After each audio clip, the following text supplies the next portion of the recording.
Good morning. Welcome back to the Thursday, August 8th Board of County Commissioners Land Use Meeting. We are currently on item number 8, and I believe that the resident commissioner, Commissioner Geithner, had some questions or comments. Thank you, Madam Chair.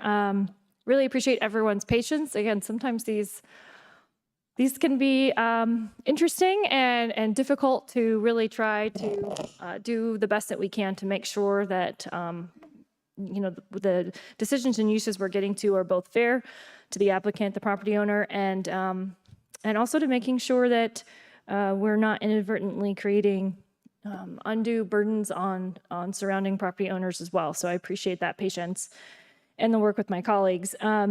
So looking through the list and looking at the potential uses for this area, I do think that it would be best, the community would be best served by a couple of additional conditions. And I would be really interested to hear feedback from my colleagues on the conditions that I would be interested in and any additional ones based on some of those specific uses in that zone district. So I want to start with, and there are a lot of special uses that would potentially concern me, but because the applicant would need to come back through a process to utilize any of those special uses that they're not allowable by right, I think that is an appropriate at that time to come back and get additional approval. So I'm not going to focus on the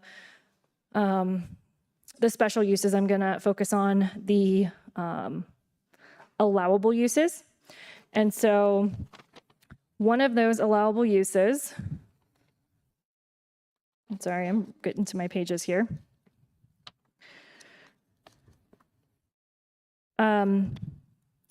Is specifically, sorry, gotten some sticky notes here to mark these, but is specifically the sexually oriented business, which I think would be concerning to the community in a community like this.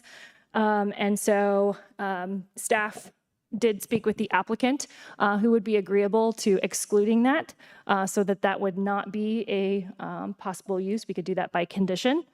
And then the other thing that I heard from one of my colleagues is concern over, hey, a farm market or a farm store, those things might be a good fit and serve the community well. At the same point, a large Walmart may not. I don't fully agree with that, to be honest, and I think that's because the free market takes care of those things. I think a Walmart is not going to come in and serve a community where there's just really not enough need. There is a super Walmart not too far down the way in Falcon, and so I wouldn't see a business of that scale. They usually do pretty thorough market research, so I wouldn't see that happening anytime in the near future. In my opinion, anytime we got to a place where there was sufficient population to support a large retail establishment like that, there would be so much change at that point that it would be very likely, I think, to be welcomed by the residents. I've seen that happen in Falcon, where we have had significant, and now that we have a King Soopers and those bigger type places, the community was very much ready for those things to happen. So I do trust that the market will work in that process. However, in the desire to get the applicant to the most use of this property at this time, I would, consulted with our staff and would propose a maximum retail square footage of 100,000. And I'll be open to feedback and thoughts from other commissioners, but those would be my kind of top two conditions that I would be looking at on this. To clarify, Commissioner, 100,000 square feet? Yes, I'm sorry. Did I not say that? That's fine. Apologize.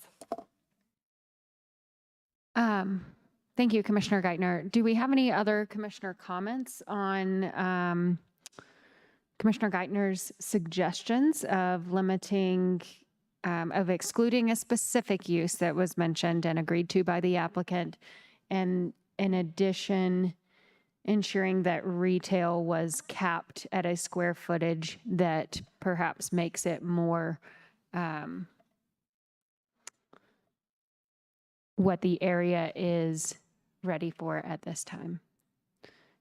Commissioner Gonzalez. Thank you, Madam Chair. So, but the conditions are based off of still the commercial rezone approval, correct?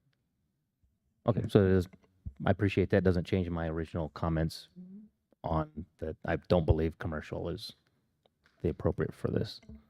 Commissioner Geithner. Thank you, Madam Chair. I did want to add, because I appreciate the comments by my colleague. That's why I asked the very specific questions around where this community commercial was specifically already located in the unincorporated areas, many of them very close to where I live, and I've seen those kind of expand and how they actually work pretty well, I think, in the community. And one of my frustrations around, but also our master plan leaves a lot of space for this, is if I said, how does one get to this today, this community commercial? What would be the best place? And I don't really think that the master plan contemplated that. They put those in place for the ones that already existed, but it really wasn't completely contemplated. And so some of those general goals that talk about allowing flexibility and those type of things, I think that's exactly why those are built in, because we cannot contemplate everything. I don't think that it makes sense to kind of essentially make it no longer possible to have community commercial. I think that it's a necessary type of service to the community. It's just that it really wasn't contemplated how we get there from where we are now, in my opinion. And again, that's why I think that the master plan and the folks that worked through that created those goals that, you know, kind of provided that flexibility, realizing that, again, central planning is not something that can ever be complete. We can't contemplate every situation. And so we need to use the common sense to make those decisions. And I think looking back towards where those community commercial places currently are and how they have been utilized is a really good basis for that. So with all due respect, I do think that it is very consistent with the other community commercial and how we have dealt with that in the past. Commissioner Williams. Yeah, I do think in reading through the file, one of the struggles with the Planning Commission was what a definition of a rural community center was. So I would certainly be agreeable to those conditions on limiting the sizes of the buildings, because I think that some of the we don't have a definition of a rural community center yet, and I think that's something that our new code process will hopefully work out to get some more guardrails around that. But I would probably be willing to support the application with those two conditions. Commissioner Vanderweer. Yes, thank you, Madam Chair. And, you know, I'd initially was thinking about this 100,000 square feet and just wondering, that is kind of big. So I don't know if there's interest in something smaller or whether that becomes too arbitrary and so forth. But considering that I was willing to accept this without that condition, I am appreciative of the condition. And maybe if there's any response to something smaller, maybe like 50,000. And then, you know, a few other items that are allowable, and these are the ones that are listed as A's that are on there. And it just might very well be that the applicant has no intention of doing any of these, but some others that are listed on that list is a billiard parlor, a gas station, and a hospital. Now, there is an allowable use for a clinic, which, you know, that might be useful. But a hospital, you know, my sense of what a hospital is something that's a much larger kind of operation. And for all three of these items, there might not be enough population out there to support them from a market point of view to begin with. And then, you know, I think these are interesting conversations. And then, you know, with regard to the gas station, it kind of depends on what would the gas station look like. You know, if it's kind of commensurate with the community, like something that supports the farmers out there for fuel sales is one thing. But, you know, a gas station that supports people transiting through that looks like a commercial gas station in downtown, that's a different type of gas station. So this is where we get down to very hard decision making, really. But I did note these three, as allowable uses, and it may be that the applicant has no intention or hasn't even thought about those as ideas. I did want to just point out, as we're talking about, serving farmers, and certainly there's several Ag 35 properties out there, but there are also RR5, which are, much smaller lots. So you have, down to the 2.5 lot size, which I think, from my perspective of living and watching the area grow, a gas station they're hard to find out there. So I'm not certain that I would, not think that just would be useful to the community as a whole. I can tell you that when a gas station finally came into a close enough area for it to be useful for many of the properties in the Falcon area, that was a very welcome thing, because again, it, can be difficult. And there are, it's not dense housing, certainly, it's still rural housing, but those 2.5 acre lots, not just kind of farm Ag 35 type properties out there as well. I really do think it still could be beneficial to the community in a situation down the road if the market did support that. But I am trying to get to a good compromise to get this landowner to the most use of his property that is responsible and would make a good fit for the community. So I'm still open to that, but I did just want to make sure we remembered that there is some level of housing density, and it's not just all Ag 35. I'm going to jump in here and add also to, I hear you, Commissioner Vanderwerf, kind of speaking to the size and scope of what a gas station might be as well, and specifically a truck stop is not an allowable use by any process. So I think that kind of gives us a little bit of boundary and knowledge at what you're opening up to and what is already excluded in the application. Any further comments?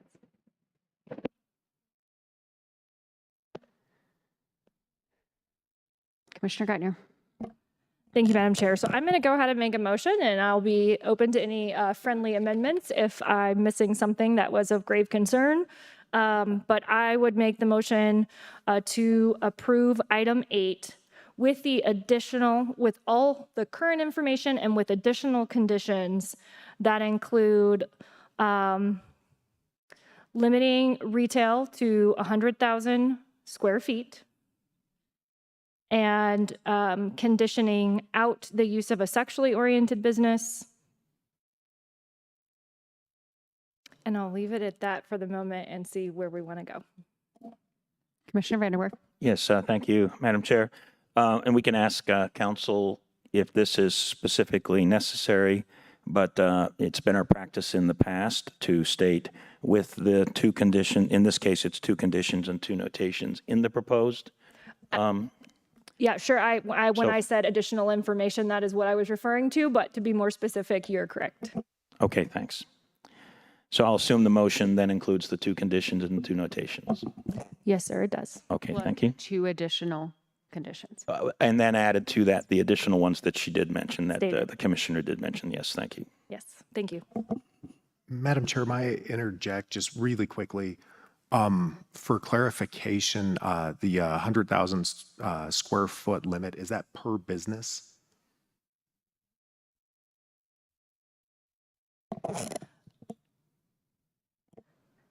I would defer to hear comments from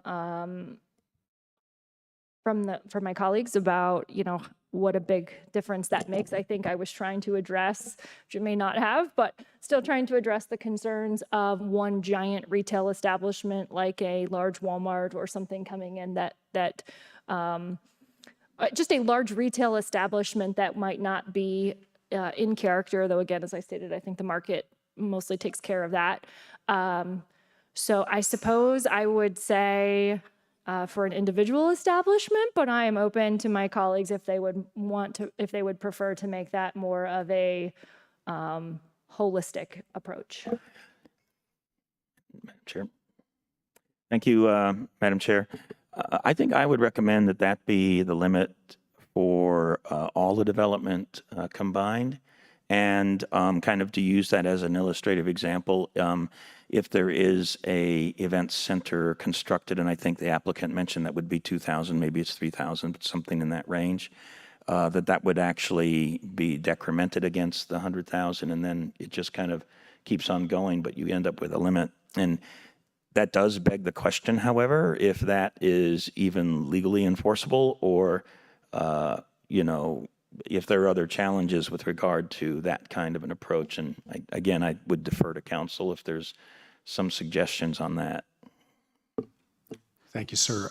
As far as the board's conditions are concerned, I believe that would be as enforceable as 100,000 per establishment versus 100,000 total.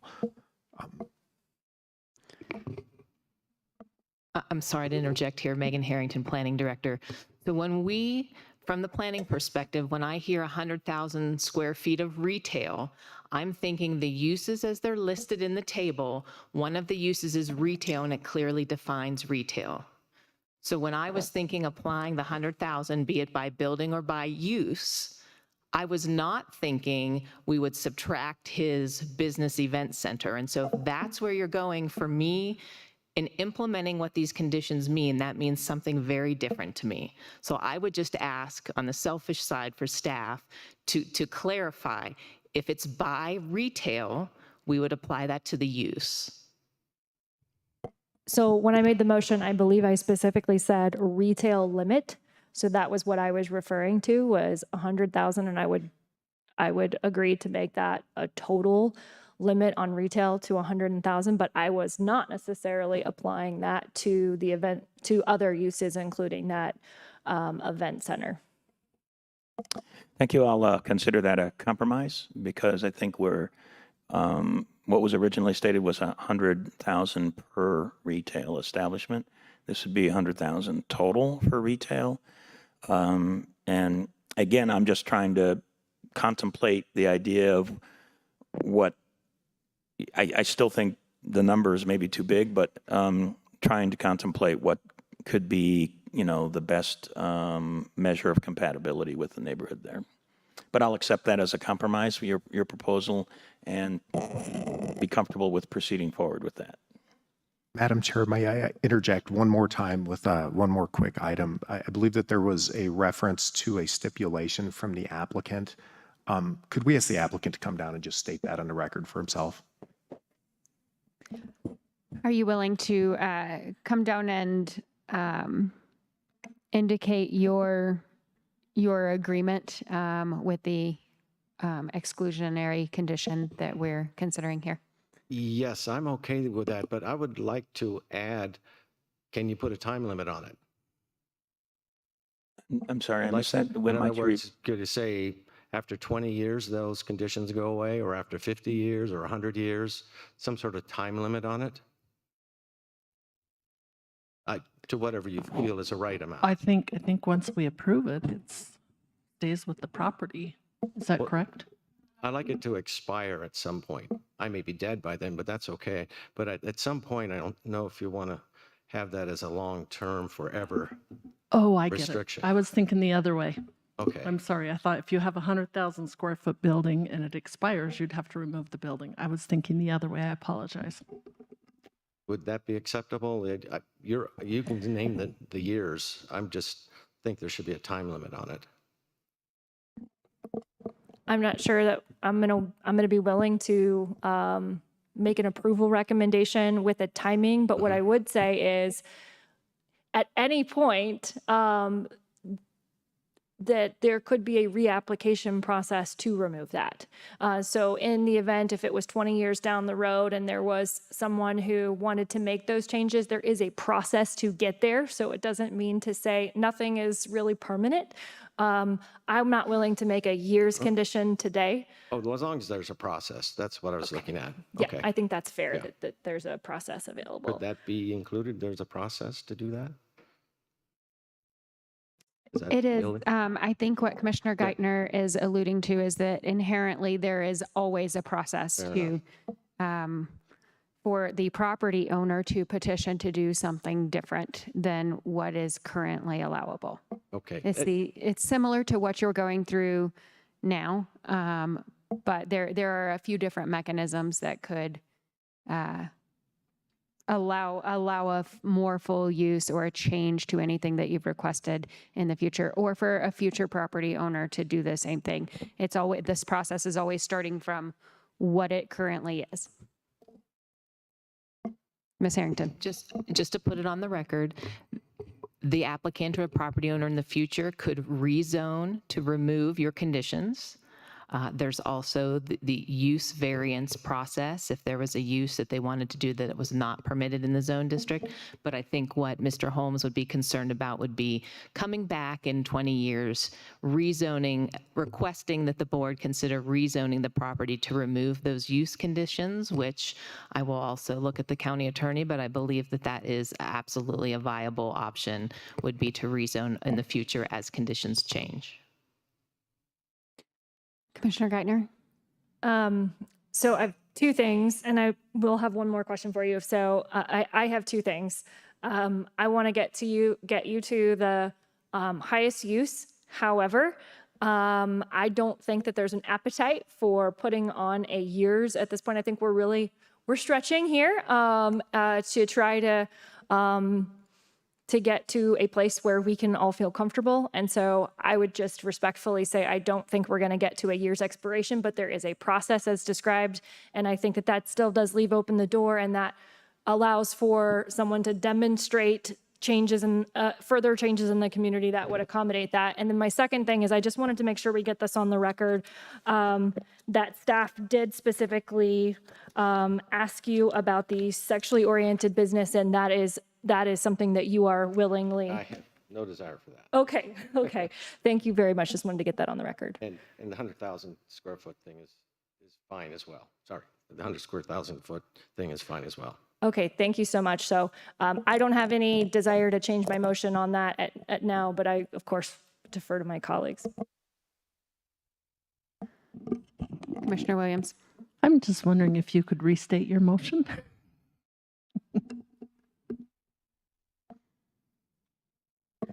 Okay. All right, I'm going to restate the motion. So my motion was to approve item 8, the map amendment of Apex Village rezone with all the currently documented conditions and notations.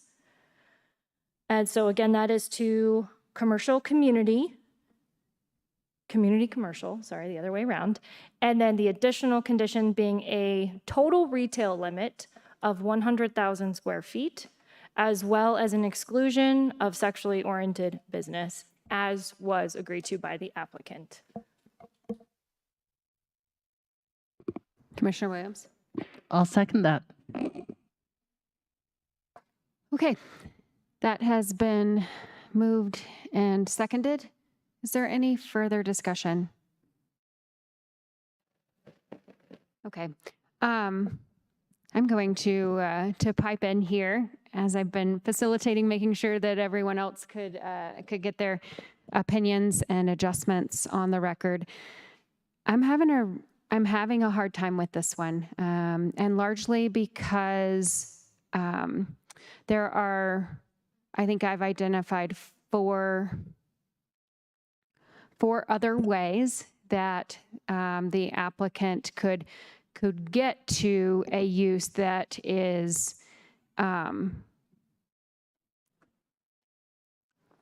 what he currently envisions and desires for his property, and one that is, I'm not going to go so far as to say more in conformance with the surrounding area, but I would just say more considerate of where it currently is.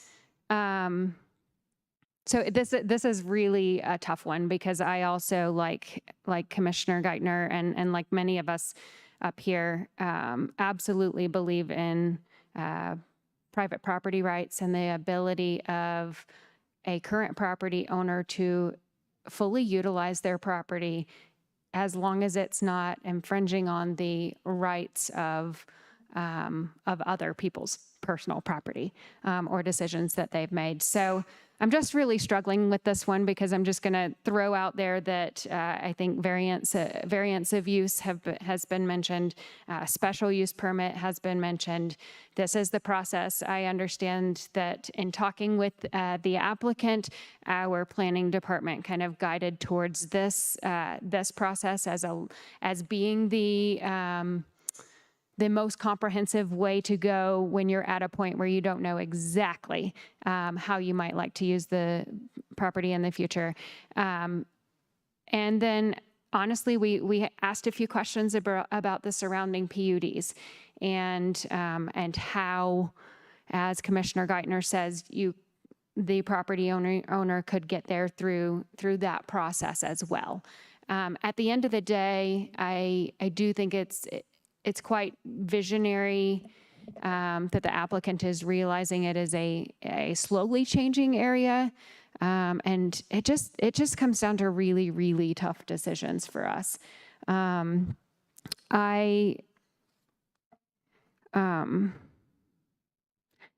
is a motion to approve this, and there is a second.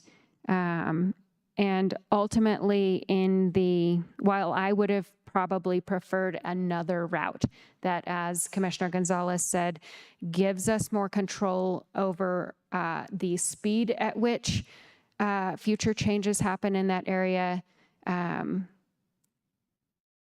more control over exactly what it is. That being said, this applicant has gone through the process of applying for what he wants to do with his property, and I don't, looking specifically at the criteria, I think I'll have to be in favor, although I would have preferred a different route in this case, because I think, by the time we're looking at a chart and excluding certain things, and as has been set up here before too, making sausage while you all sit here and trying to do that with the best information and best decisions, it's a difficult place to be. And in an ideal world, our code would address every issue we would ever be faced with, and it doesn't. So we have this criteria in front of us, and I think that I find that it meets it, but I would have preferred another process that would give us a little more control over a changing area, which is why I have to say it meets the criteria. With that, there's a motion and a second. Any further comments? Commissioner Gonzalez? Okay. Commissioner Williams? Well, I will say, I agree with the chairman's comments, but I still will vote aye. Thank you.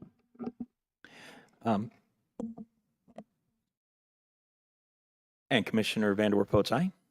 Thank you. Commissioner Gonzalez? Nay? Commissioner Geithner? Aye. And the chair votes aye. Congratulations. Thank you very much for your patience and for being here. Item number 9. Item number 9 is department and committee reports, non-action items, and there are none. Item 10. Item number 10 is the addendum, and there are no addendums today. Item 11. Item 11 is the executive session, and there is no request for executive session. We are adjourned.